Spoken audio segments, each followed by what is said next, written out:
Hi, y'all. We are back for week 10 in Genesis. We actually only have three weeks left after this. We have chapters 36 to 40 this week that we're going to go through. We have our God's Version tee and our God's Version necklace, in addition to our Celestial Moon pouch. Great to hold your Bible, a notebook, and or your audio recording equipment. This one is quite large. I'm not sure the measurements, but I'll tag it below. All right, let's get into chapter 36, Esau's descendants. There's a mouthful with these names, so I apologize if I mispronounce any. I'm going to give it my best shot. And Jesus, if you could please, Lord, help me to pronounce these names right. All right, let's go ahead and get into it. This is the account of Esau, that is Edom. Esau took his wives from the women of Canaan, Adah, daughter of Elon the Hittite, and Oholibamah, daughter of Anai and granddaughter of Zebeon the Hivite. Also, Basemath, daughter of Ishmael and sister of Naboth. Abah bore Eliphaz to Esau. Basemath bore Ruel, and Oholibamah bore Jeush, Jalam, and Korah. These were the sons of Esau who were born to him in Canaan. Esau took his wives and sons and daughters and all the members of his household, as well as his livestock and all his other animals and all the goods he had acquired in Canaan, and moved to a land some distance from his brother Jacob. Their possessions were too great for them to remain together. The land where they were staying could not support them both because of their livestock. So Esau, that is Edom, settled in the hill country of Zair. This is the account of Esau, the father of the Edomites, in the hill country of Zair. These are the names of Esau's sons: Eliphaz, the son of Esau's wife Adah, and Ruel, the son of Esau's wife Basemath. The sons of Eliphaz: Teman, Omar, Zapho, Gatam, and Kenza. Esau's son Eliphaz also had a concubine named Timnah, who bore him Amalek. These were the grandsons of Esau's wife Adah. The sons of Ruel, Nahath, Zerah, Shema, and Mizah were the grandsons. These were the grandsons of Esau's wife Basemath. The sons of Esau's wife Oholibamah, daughter of Anai and the granddaughter of Zebeon, whom she bore to Esau, Jeush, Jalam, and Korah. These were the chiefs among Esau's descendants. The sons of Eliphaz, the firstborn of Esau, chiefs Teman, Omar, Zapho, Kenaz, Korah, Gatam, and Amalek. These were the chiefs descended from Eliphaz and Edom. They were the grandsons of Adah. The sons of Esau's son Ruel, chiefs Nahath, Zerah, Shema, and Mizah. These were the chiefs descended from Ruel in Edom. They were the grandsons of Esau's wife Basemath. The sons of Esau's wife Oholibamah, chiefs Jeush, Jalam, and Korah. These were the chiefs descended from Esau's wife Oholibamah, the daughter of Anah. These were the sons of Esau, that is Edom, and these were their chiefs. These were the sons of Zair, the Horite, who were living in the region: Lotan, Shobal, Zebeon, Anah, Dishon, Eser, and Dishan. These sons of Zair and Edom were Horite chiefs. The sons of Lotan, Hori and Homan. Timnah was Lotan's sister. The sons of Shobal, Alvan, Manahath, Ebal, Shepo, and Onam. The sons of Zebeon, Ahiah, and Anai. This is the Anai who discovered the hot springs in the desert while he was grazing the donkeys of his father Zebeon. The children of Anah, Dishan and Oholibamah, daughter of Anah. The sons of Dishan, Hemdan, Ishban, Ithran, and Kiran. The sons of Azar, Belhan, Zavan, and Achan. The sons of Dishan, Uz and Aaron. These were the Horite chiefs: Lotan, Isabal, Zebeon, Anah, Dishan, Ezer, Dishan. These were the Horite chiefs according to their divisions in the land of Seir. And again, apologies for any names I mispronounced. And until the next time, be blessed and have a great day. All right, y'all, we are back in week 10 of Genesis. We're going into chapters 36, the rulers of Edom. Before we jump into that, we have our God's Version necklace. This is the small circle, and our God's Version tee with our cross of nails on the left arm. Let's go ahead and jump into this. There's quite a few challenging names. Please give me some grace as I do my best to properly pronounce them, and Lord, please help me. The rulers of Edom. These were the kings who reigned in Edom before any Israelite king reigned. Bela, son of Beor, became king of Edom. His city was named Dinhabah. When Bela died, Jobab, son of Zerah, from Bozrah, succeeded him as king. When Jobab died, Husham from the land of the Temanites succeeded him as king. When Husham died, Hadad, son of Bedad, who defeated Midian in the country of Moab, succeeded him as king. His city was named Abeth. When Hadid died, Samlah from Masrekah succeeded him as king. When Shamlah died, Saul from Rehoboth on the river succeeded him as king. When Shaul died, Baal-Hanan, son of Egbar, succeeded him as king. When Baal-Hanan, son of Akbar, died, Hadid succeeded him as king. His city was named Pau, and his wife's name was Mehitabla, daughter of Matred, the daughter of Zahab. These were the chiefs descended from Esau by name according to their clans and regions: Timnah, Alva, Jehetha, Oholibam, Elha, Pinon, Kenaz, Teman, Mibzar, Magdal, and Eram. These were the chiefs of Edom according to their settlements in the land they occupied. This was Esau, the father of the Edomites. Again, apologies for any mispronounced names. And we'll see you in the next one. That's going to be chapter 37, Joseph's dream. Until then, be blessed and have a great day. Hi, y'all. We're back in Genesis week 10. We are jumping into chapter 37, Joseph's dream.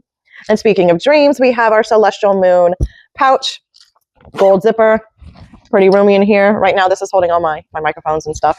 But it will fit your Bible, especially if your Bible is the size of mine.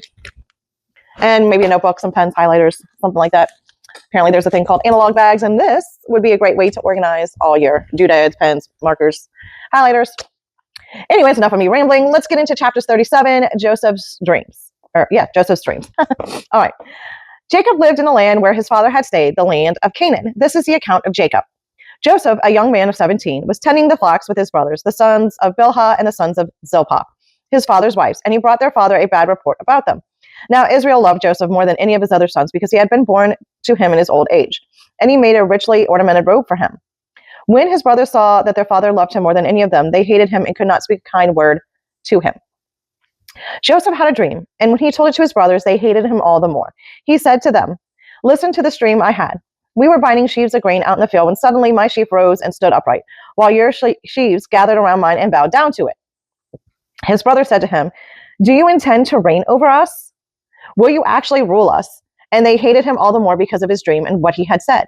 Then he had another dream, and he told it to his brothers. "Listen," he said, "I had another dream, and this time the sun and moon and 11 stars were bowing down to me." When he told his father as well as his brothers, his father rebuked him and said, "What is this dream you had? Will your mother and I and your brothers actually come and bow down to the ground before you?" His brothers were jealous of him, but his father kept the matter in mind. All right, and we'll see you again in the next one, chapter 37 again, and this is where Joseph is sold by his brothers. Until then, be blessed and have a great day. Hi, y'all. We're back in week 10 of Genesis. We are jumping back into chapter 37, Joseph sold by his brothers. Before we do that, we have our God's Version T. It will be linked below. All right, let's jump into it. It'll be an interesting one. Joseph sold by his brothers. Now his brothers had gone to graze their father's flocks near Shechem. And Israel said to Joseph, "As you know, your brothers are grazing the flocks near Shechem. Come, I am going to send you to them." "Very well," he replied. So he said to him, "Go and see if all is well with your brothers and the flocks, and bring word back to me." Then he sent him off from the valley of Hebron. When Joseph arrived at Shechem, a man found him wandering around in the fields and asked him, "What are you looking for?"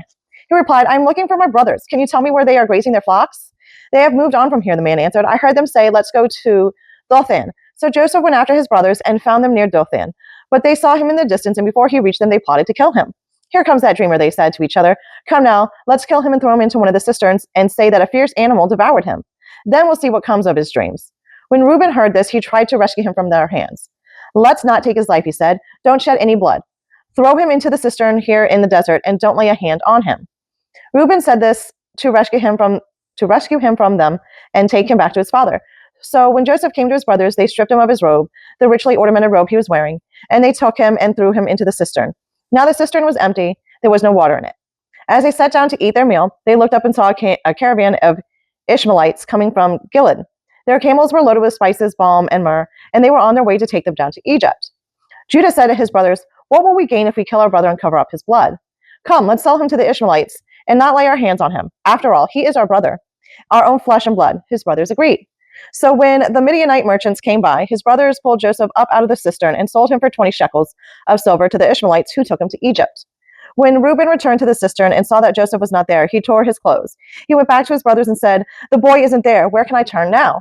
Then they got Joseph's robe, slaughtered a goat, and dipped the robe in the blood. They took their ornamented robe back to their father and said, "We found this. Examine it to see whether it is your son's robe." He recognized it and said, "It is my son's robe. Some ferocious animal has devoured him. Joseph has surely been torn to pieces." Then Jacob tore his clothes, put on his sackcloth, and mourned for his son many days. All his sons and daughters came to comfort him, but he refused to be comforted. No, he said, in morning will I go down to the grave to my son. So his father wept for him. Meanwhile, the Midianites sold Joseph in Egypt to Potiphar, one of Pharaoh's officials, the captain of the guard. All right, we'll end it there, and we'll see you next time in chapter 38. That's going to be Judah and Tamar. Until then, be blessed and have a great day. And know that when it seems like all is lost and your own family has sold you, that God can take that and turn it into good, as we will see. Thank you. All right, y'all, we're back in week 10. We are in chapter 38, Judah and Tamar. We left off where Joseph's brothers had sold him to the Ishmaelites.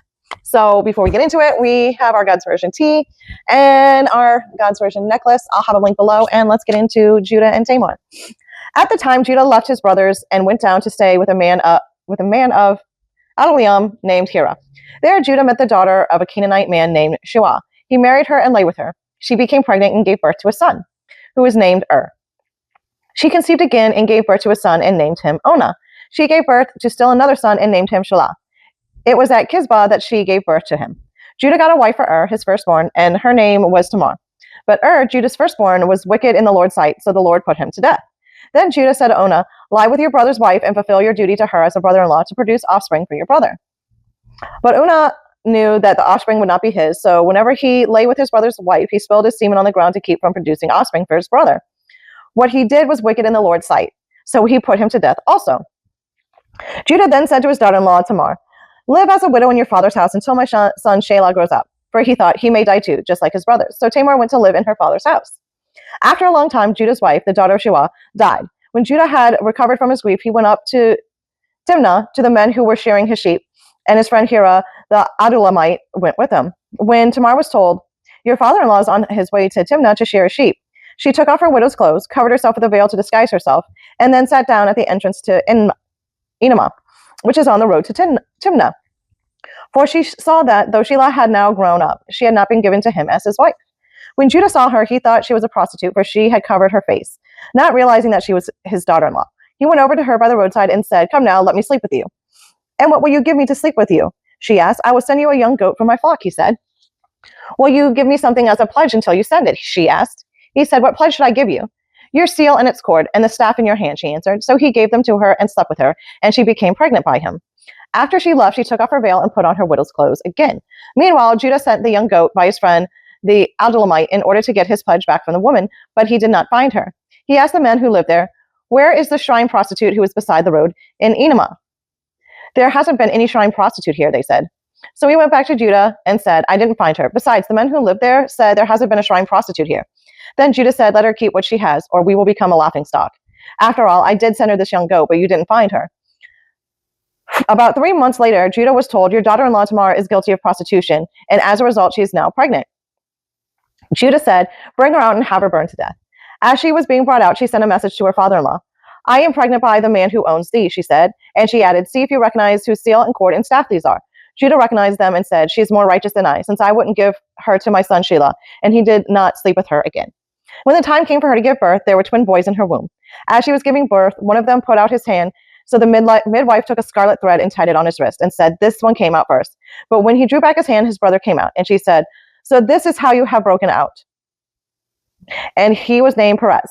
Then his brother, who had the scarlet thread on his wrist, came out, and he was given the name Zerah. All right, that's it for Judah and Tamar. We will see you in the next one, Joseph and Potiphar's wife. Until then, be blessed and have a great day. Hi, y'all. We are back in week 10 of Genesis. We are jumping into chapter 39, Joseph and Potiphar's wife. Before we do that, here is our celestial moon travel bag. It's held up pretty well. I think I ordered this, I don't know, over the summer. I'm kind of rough on it. I'll have it linked below. It's a great little storage bag for books, notebooks, markers, pens, color pencils, audio equipment. I mean, small audio equipment like microphone cases and stuff like that. All right, enough rambling. Let's get into chapter 39, Joseph and Potiphar's wife. Now, Joseph had been taken down to Egypt. Potiphar, an Egyptian who was one of Pharaoh's officials, the captain of the guard, bought him from the Ishmaelites who had taken him there. The Lord was with Joseph, and he prospered, and he lived in the house of his Egyptian master. When his master saw that the Lord was with him and that the Lord gave him success in everything he did, Joseph found favor in his eyes and became his attendant. Potiphar put him in charge of his household, and he entrusted to his care everything he owned. From the time he put him in charge of his household and of all that he owned, the Lord blessed the household of the Egyptian because of Joseph. The blessing of the Lord was on everything Potiphar had, both in the house and in the field. So he left in Joseph's care everything he had. With Joseph in charge, he did not concern himself with anything except the food he ate. Now Joseph was well built and handsome, and after a while his master's wife took notice of Joseph and said, "Come to bed with me." But he refused. "With me in charge," he told her, "my master does not concern himself with anything in the house. Everything he owns he has entrusted to my care. No one is greater in this house than I am. My master has withheld nothing from me except you, because you are his wife. How then could I do such a wicked thing and sin against God?" And though she spoke to Joseph day after day, he refused to go to bed with her or even be with her. One day he went into the house to attend to his duties, and none of the household servants was inside. She caught him by his cloak and said, "Come to bed with me." But he left his cloak in her hand and ran out of the house. When she saw that he had left his cloak in her hand and had run out of the house, she called to her household servants. "Look," she said to them, "this Hebrew has been brought to us to make sport of us. He came in here to sleep with me, but I screamed. When he heard me scream for help, he left his cloak beside me and ran out of the house."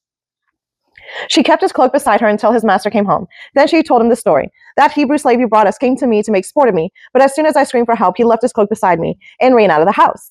When his master heard the story, his wife told him, saying, "This is how your slave treated me." He burned with anger. Joseph's master took him and put him in prison, the place where the king's prisoners were confined. But while Joseph was there in prison, the Lord was with him, and he showed him kindness and granted him favor in the eyes of the prison warden.